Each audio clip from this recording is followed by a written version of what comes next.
Behind us we see Starved Rock itself. The park itself has 18 canyons with waterfalls that are sparkling waterfalls. At times of the year they're gushing, sometimes they're frozen. We have 13 miles of well-marked hiking trails, and the park itself is over 2,000 acres of property. Typically think of Illinois as being flat and a bunch of soybeans and corn.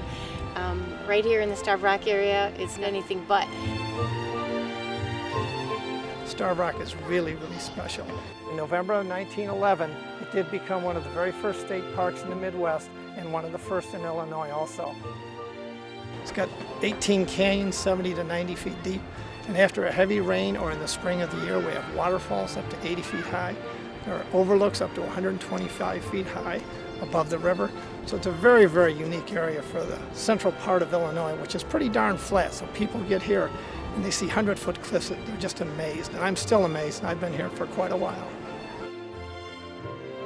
Starved Rock State Park and the whole area here is a very rich history, geologically speaking, archaeologically. The canyons were formed approximately 20,000 years ago. As the last ice age left here, the glaciers began to melt. They created terrific floods for many, many years and cut into the very soft sandstone. It was only exposed right in this area.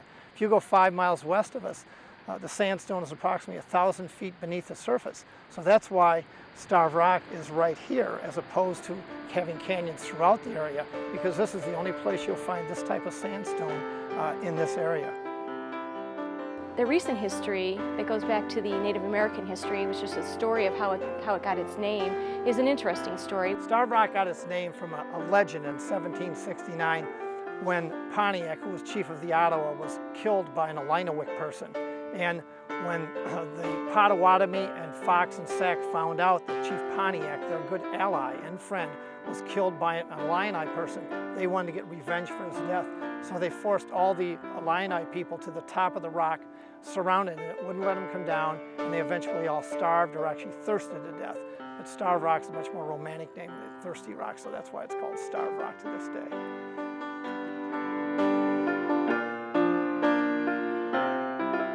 There are many, many native sites in Illinois that people don't know about because back in the 1800s, the state of Illinois moved all the native occupants to Oklahoma.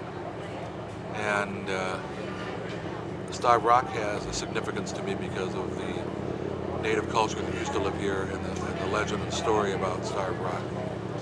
And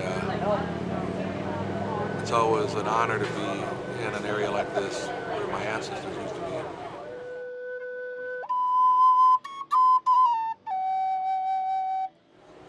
It's just beautiful to look out and see all the trees, and at certain times of the year see the eagles.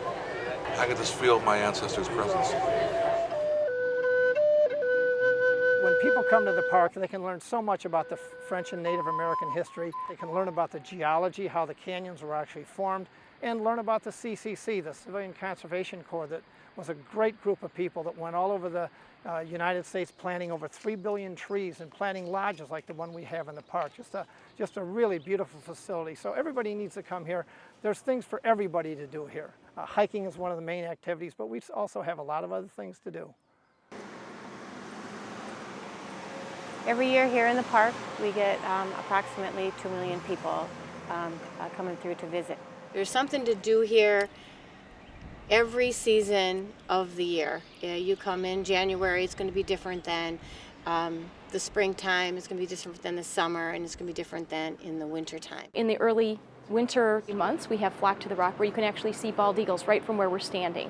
And it's amazing to see more than one in a given day. Or if you're at the lodge, you can see one fly in front of you, and it's amazing to see them overhead. As it moves on through the springtime and the park becomes alive with the foliage that's here and the over 200 different wildflowers that are indigenous to the park, you can see the wildflower weekend come alive. And then as it goes into the summer months, we'll have Montreal canoe weekends and different events to enjoy the outdoors, such as hiking. The canyon that's closest to Starved Rock itself is called French Canyon, and the path leading to it exits from the visitor center, and you follow that into French Canyon. When you approach the canyon, it's a beautiful sight and you can hear the waterfall, but you have to go around the curve to see it.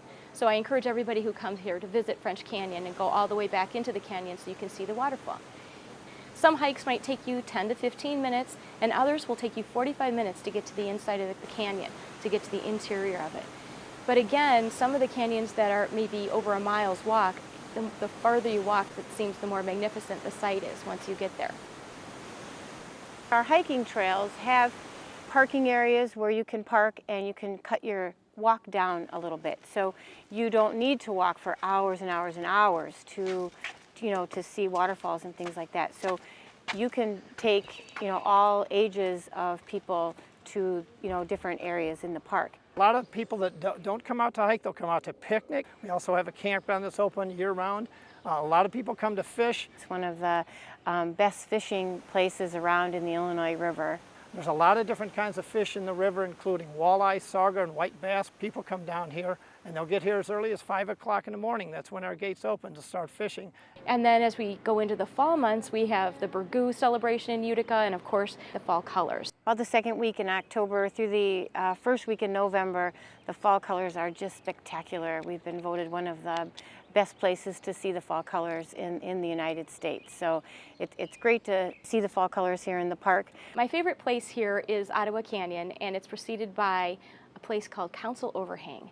And the rock goes over your head, and it makes you feel like you're in a very private place that once Native Americans had here as a religious worship place.